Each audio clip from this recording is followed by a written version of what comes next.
گھر کا ماحول گھر کے اندر رہ کے لوگ دکھی نے، اس لیے کہ ہماری طبیعتوں میں حوصلہ نہیں، ایک منٹ کے لیے نہیں، ایک سیکنڈ کے لیے بھی ہم یہ برداشت نہیں کرتے کہ چلو تھوڑا انتظار کریں، وقت کو دیکھیں، موقع کو دیکھیں۔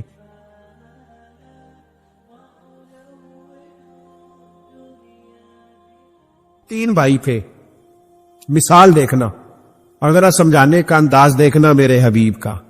کریم رسول صلی اللہ تعالی علیہ وسلم فرمانے لگے اس کے تین بھائی تھے، اس کے انتقال کا وقت آ گیا۔ اس نے ایک بھائی سے پوچھا، بھائی میں تو دنیا سے جا رہا ہوں، تو میرے ساتھ کیا کرے گا؟ اس نے کہا میں نے تیرے ساتھ کیا کرنا ہے، بس جیسے ہی تو فوت ہو جائے گا تیرا رستہ اور ہے، میرا رستہ اور ہے۔ تو نبی پاک علیہ السلام نے صحابہ سے فرمایا اس بھائی کے بارے میں تمہارا کیا خیال ہے؟ کہا حضور یہ تو بالکل سلام کے قابل بھی نہیں، اس سے تو اتنا سا بھی تعلق نہیں رکھنا چاہیے، جو فوت ہوتے ہی کہہ رہا ہے کہ تیرا رستہ۔ سمجھ آ رہی ہے میری بات؟ خوش ہو کے بیٹھے اور غور سے سنے۔ کہا تیرا رستہ اور ہے اور میرا رستہ، تو صحابہ کہنے لگے حضور اس سے سلام دعا بھی نہیں رکھنی چاہیے، کوئی تعلق نہیں، بھاڑ میں جائے، یہ بھی کوئی بھائی ہے؟ کہتے ہیں ختم ہوتے رشتے بھی ختم۔ نبی پاک علیہ السلام نے فرمایا، پھر اس نے دوسرے بھائی سے پوچھا کہ یار میں تو دنیا چھوڑ رہا ہوں، تو میرا بھائی ہے، تیرا میرا رشتہ ہے، اب تو بتا میں اگر مروں گا تو میرے ساتھ کیا کرے گا؟ تو اس نے کہا بھائی میں تیری تیمارداری بھی کروں گا، جب تو فوت ہو جائے گا میں تیرے غسل کے ساتھ بھی شریک ہوں گا، لوگوں کے تجھے کفن بھی پہناؤں گا، اپنے کندھوں پہ تجھے سوار کر کے قبر تک لے جاؤں گا، دفن میں بھی شریک ہوں گا، جنازہ بھی پڑھوں گا، تیری قبر پہ مٹی بھی ڈالوں گا، لیکن پھر ساری دنیا واپس آئے گی تو میں بھی آ جاؤں گا۔ نبی پاک فرمانے لگے اس بھائی کے بارے میں کیا خیال ہے؟ عرض کی یا رسول اللہ صلی اللہ علیہ وسلم یہ پہلے والے سے تو بہت بہتر ہے، پہلے والے سے تو بہت بہتر ہے، تیمارداری بھی کر رہا ہے، غسل کفن بھی کر رہا ہے، جنازے میں بھی شریک ہو رہا ہے، جنازے کو کندھا بھی دے رہا ہے، دفن میں بھی شریک ہے۔ حضور فرمانے لگے اب اس نے تیسرے سے پوچھا کہ میں اگر دنیا سے جاؤں گا تو میرے ساتھ کیا کرے گا؟ اس نے کہا میں جب تیری جان نکلنے کا وقت آئے گا تو تیری آسانی کے لیے تیرے سرحلے کھڑا ہو جاؤ، اور جب تیری روح پرواز کرے گی تو میں قبر تک بھی تیرے ساتھ جاؤں گا، لوگ دفن کر کے آئیں گے، میں قبر کے اندر بھی جاؤں گا، اور جب پل صراط میں تو گزرنے لگے گا اس وقت بھی میں تجھے حفاظت سے گزارنے کی کوشش کروں گا، اور جب میزان عمل پر اعمال تلیں گے اس وقت بھی میں تیرے ساتھ کھڑا رہوں گا اور تیری سفارش کروں گا تاکہ تو صحیح طریقے سے اعمال تل جائے۔ اور وہ بھائی کہنے لگا میرے بھائی جب تجھے شدید پیاس لگے گی تو تیرے لیے پانی کا بندوبست کرنے کی کوشش کروں گا، تو میرا بھائی ہے، میں تجھے تنہا نہیں چھوڑوں گا، اتنی دیر تیرے ساتھ رہوں گا جب تک تو جنت میں داخل نہیں ہو جاتا۔ تو میرے حبیب پاک علیہ السلام نے اب صحابہ سے پوچھا، حضور فرمانے لگے اس بھائی کے بارے میں تمہارا کیا خیال ہے؟ تو صحابہ کہنے لگے حضور باقی دونوں کو چھوڑ دینا چاہیے، تعلق کسی کے ساتھ رکھنا چاہیے جو قبر میں بھی جائے، میزان عمل پر بھی جائے، میدان محشر میں بھی ساتھ جائے، پل صراط میں بھی ساتھ جائے، جنت میں داخلے کے وقت بھی ساتھ جائے، اسے لے جانا چاہیے۔ تو حضور نے فرمایا اب سنو میں تمہیں سمجھانا کیا چاہتا ہوں۔ یا رسول اللہ فرمایا وہ جو پہلا بھائی تھا نا جس نے کہا تھا مرتے ہی تیرا میرا تعلق ختم، وہ تمہارا مال ہے،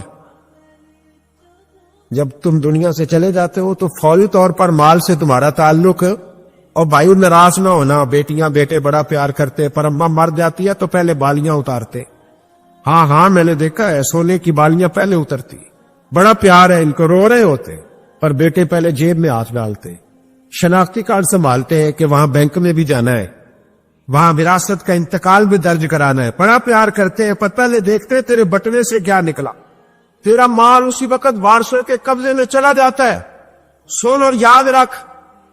اللہ کے حبیب علیہ السلام فرمانے لگے وہ جو بھائی کہہ رہا تھا نا کہ میں قبر تک تیرے ساتھ جاؤں گا، پھر جیسے دنیا واپس آئے گی میں بھی آؤں گا، فرمایا وہ تیرے رشتہ دار ہے، وہ تیرا بھائی ہے، تیرا بیٹا ہے، تیرا دوست ہے، تیرے تعلق والا ہے، وہ قبر تک جاتا ہے پر قبر میں نہیں جا سکتا۔ تو محبوب فرمانے لگے وہ جو تیسرا تھا نا جو کہتا تھا جنت میں داخل کرا کے آؤں گا، وہ تیرا نیک عمل ہے، وہ تیرا نیک عمل ہے، فرمایا اس کے ساتھ تعلق مضبوط کر، وہ تیرے دکھوں کا ساتھی، تیری پیاس کا ساتھی، تیری پریشانی کا ساتھی، تیرے پلسرات کا ساتھی، تیرا چھوٹا عمل بھی، چھوٹے سے چھوٹا عمل بھی قیامت میں اللہ کی بارگاہ میں تیری سفارش کرے گا اور کہے گا یا اللہ اس نے نماز پڑھی تھی، اسے جنت میں داخل کر دے، اس نے روزہ رکھا تھا، اسے جنت میں بھیج دے۔ تو محبوب فرمانے لگے اس سے تعلق مضبوط کر دے، تیرا پلسرات کا بھی دوست ہے، یہ مال کا تو لالچ کرتا ہے، حالانکہ تیرے مرتے ہی مال تو کسی اور کا ہو جائے گا، کسی اور کا ہو۔ عقل منداں دا کم نہ ہی دل دنیا تے لانا، اس بہتی کئی خامد کیتے، جو کیتا سو کھانا۔ حضرت ابو ہریرہ رضی اللہ تعالیٰ عنہ سے حدیث مروی ہے، بڑی مشہور ہے۔ نبی پاک علیہ السلام نے خود ایک قصہ بیان فرمایا بنی اسرائیل کا۔ حضور فرمانے لگے 3 شخص تھے، ایک کوڑ کے مرض میں مبتلا تھا، کوڑا تھا، ایک گنجا تھا، ایک نابینا تھا، ہر وقت پریشان رہتے تھے۔ میرے رب نے ان کو آزمانے کا فیصلہ کیا۔ دیکھو اللہ کے آزمانے کا طریقہ کیا ہے۔ ایک فرشتہ انسانی شکل میں آیا، سب سے پہلے جس کو کوڑ کا مرض تھا اس کے پاس آیا۔ حضور سید عالم صلی اللہ تعالی علیہ وسلم بیان فرماتے ہیں، اس نے آ کے اس سے کہا کیا چاہتے ہو؟ اس نے کہا یار مجھے کوڑ کا مرض ہے، لوگ مجھ سے نفرت کرتے ہیں، گھن کرتے ہیں، کاش میری کھال ٹھیک ہو جائے، جلد ٹھیک ہو جائے، بیماری چلی جائے۔ تو فرشتے نے ہاتھ پھیرا، اللہ نے شفا عطا کر دی۔ بخاری میں موجود ہے جو روایت درج کر رہا ہوں۔ فرشتے نے ہاتھ پھیرا، اللہ نے۔ اب فرشتہ اس سے پوچھتا ہے پسند کیا ہے، مال کون سا پسند ہے؟ کہنے لگا اونٹ بڑے پسند ہے۔ تو فرشتے نے ایک حاملہ اونٹنی اسے دی اور برکت کی دعا بھی دی۔ اب فرشتہ آیا گنجے کے پاس، جناب کیا چاہتے ہیں؟ اس نے کہا میں گنجا ہوں، سر پہ بال نہیں ہے، اس کی وجہ سے چہرے پہ کوئی حسن بھی نہیں ہے، لوگ گھن کرتے ہیں، کبھی میرے بال آ جائے نا۔ فرشتے نے ہاتھ پھیرا، بال اللہ نے عطا کیے، اس کو شفا ہو گئی۔ اب فرشتے نے اس سے کہا کہ مال کون سا پسند ہے؟ کہنے لگا گائے بڑی پسند ہے۔ فرشتے نے اس کو ایک حاملہ گائے دی اور برکت کی دعا بھی دی۔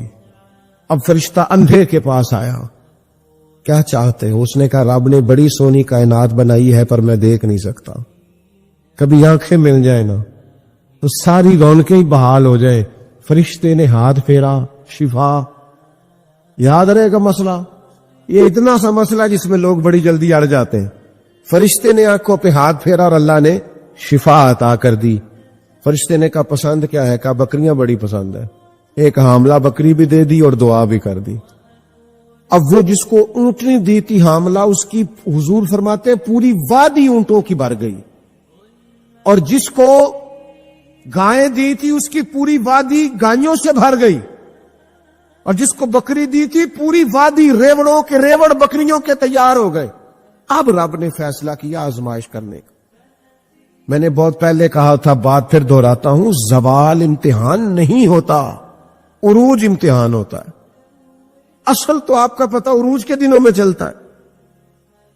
اللہ نے فرشتہ بھیجا، وہی انسانی شکل میں سب سے پہلے اس کوڑ کے مرض والے کے پاس آیا، کہا یار میں مسافر ہوں، کہیں سفر پہ جانا تھا، تو اللہ کی مدد آپ کا تعاون درکار ہوا تو سفر ہو سکتا ہے، ایک اونٹ مجھے چاہیے۔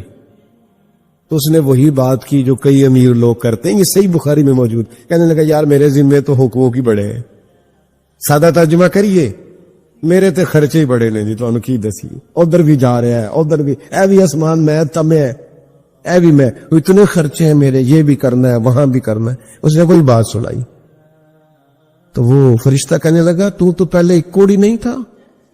تو ناراض ہو گیا، کہنے لگا میں تو جدی پشتی رئیس اعظم ہوں، باپ دادا کی جائیداد ہے ساری جو مجھے ملی ہوئی۔ اس نے کہا اگر تو جھوٹا ہے نا تو اللہ کرے اسی طرح کا ہو جائے جس طرح کا پہلے تھا۔ اب وہ آیا گنجے کے پاس، اس سے کہا مسافر ہوں، سفر پہ جانا ہے، اللہ مدد کرے، آپ تعاون کریں تو سفر آسان ہو سکتا ہے، مجھے ایک گائے چاہیے، اگر آپ دے دیں تو۔ وہ کہنے لگا میرے تو ذمہ حقوق ہی بڑے۔ اس نے کہا یار تو پہلے گنجا نہیں تھا، بیمار نہیں تھا، کچھ بھی نہیں تھا، بھوک تھی۔ کہنے لگا خبردار، میں تو جدی پشتی رئیس اعظم ہوں، باپ دادا سے امیر ہوں۔ اس نے کہا اچھا اگر تو جھوٹا ہے تو ویسا ہی ہو جائے جیسا پہلے۔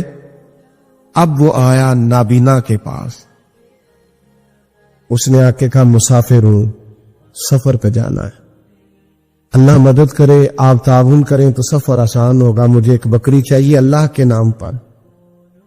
تو وہ بندہ کہنے لگا رب کے نام پر تو نے لینی ہے تو ایک کیوں لیتا ہے، جتنی چاہیے لے لے۔ اور میں تو پہلے اندھا تھا، میں مسکین پرانا خادم، کسے در ملی نہ ٹوئی، اے تے واصف یار نے نظر جو کیتی، تے واصف شروع سے پڑھتے ہیں، سے ثبوت نہ پوچھو میں تو پلا نظر کرم کد ہوئی، اے میں جانا یا دل بر جانے، غیر نہ جانے کوئی، میں مسکین پرانا خادم، کسے در ملی نہ ٹوئی، اے تے واصف یار نے نظر جو کیتی، تے واصف ہی ہوئی، میں تو اندھا تھا، پلے شے ہی کوئی نہیں تھی، تو کریم نے کرم کیا، جتنی تیرا دل کرے لے جا۔ تو فرشتہ کہنے لگا امتحان کے لیے آیا تھا، ایک کی بھی ضرورت نہیں، لیکن تیرے دو دوست امتحان میں ناکام ہوئے ہیں، رب ان سے ناراض ہو گیا، تو کامیاب ہوا ہے اور اللہ تجھ سے راضی ہو گیا ہے۔ وہ دونوں جو تھے امتحان میں ناکام ہوئے تو نعمتیں چھن گئیں، صحت چھن گئی، پھر کوڑے، پھر گنجے ہو گئے۔ اس کو اللہ تبارک و تعالیٰ نے اور عطا کیا۔ زوال نعمت کب ہوتا ہے؟ جب لوگ راہ خدا میں خرچ نہیں کرتے، غریب کا، مسکین کا، لاچار کا خیال نہیں رکھتے۔ جیسے جیسے پیسے آتے جاتے ہیں ذاتی خرچے بڑھتے جاتے ہیں، ذاتی معاملات ہی بڑھتے جاتے ہیں۔ آہستہ آہستہ لوگ کہتے ہیں خود ہی آپ کو پتہ ہے نا، پھر ہمارا گھر بڑا وسیع ہے تو بڑے مسئلے ہیں، تو بڑے خرچے ہیں، تو بڑی چیزیں ہیں۔